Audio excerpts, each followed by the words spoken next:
How do my films look the way they do? I'm actually not sure that's a grammatically correct question, but it's the question we're going to be answering today. I'm going to try my best to break this down bit by bit, and I'm actually going to use a simple scene that I recently shot in my living room with Vicky.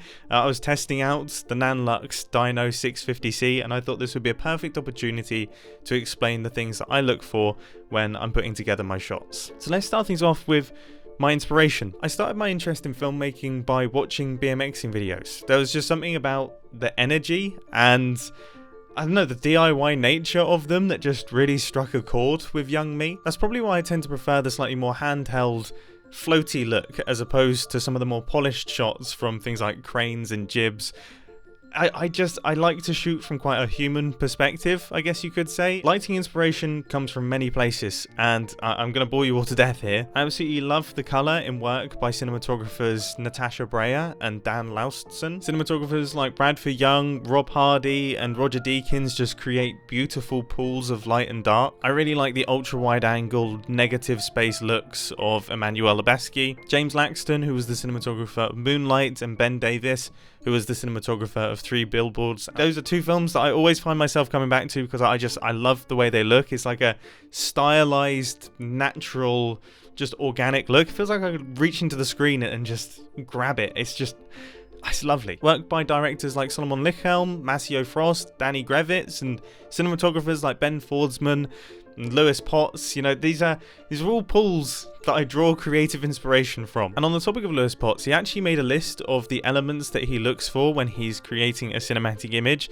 and it almost entirely lines up with the things that I look for. So first off, you've got backlight, the light coming from the opposite side of the subject to the camera. You have depth, which is just getting the subjects away from walls and creating as many layers as possible. Silhouette, having your subject, or at least part of your subject, falling into darkness. Having the checkerboard, which is alternating light and dark parts of your image. Reflections, this one kind of speaks for itself. A good example of this is creating a wet down. And finally, practicals, having a visible light in the scene, and you get bonus points if that practical light is also motivating the light on your subject. Now, it goes without saying that you don't need all of these elements on every single shot that you do. I mean, I don't tend to focus on reflections too much.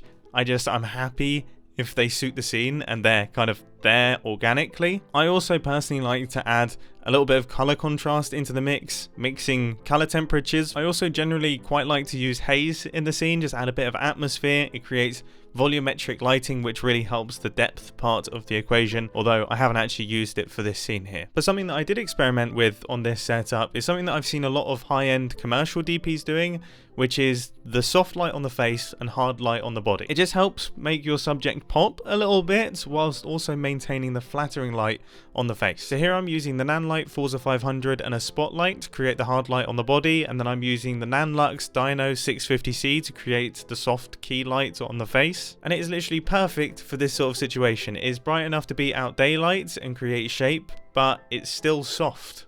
I'm going to be using this setup a ton, and you're going to be hearing much more about this light because it's a beast. In terms of camera bits, generally I like to use a quarter pro mist or vintage lenses to create a slightly softer look, and I absolutely adore anamorphic lenses. Like, they're the dream. I generally like to shoot around about T2 depending on the lenses.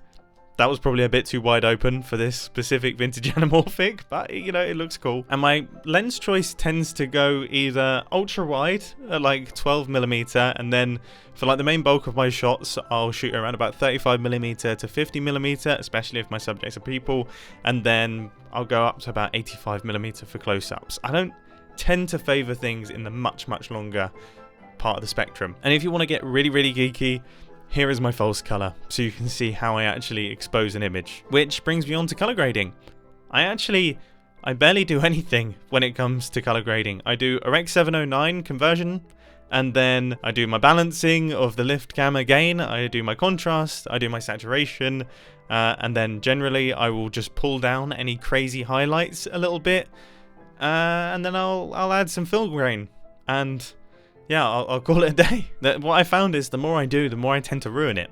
So it's best that I just don't do anything too crazy and leave it quite natural. And if I want any really stylized looks, then I just need to make sure that I budget for that and actually get a professional colorist who knows what they're doing and will save me all the pain.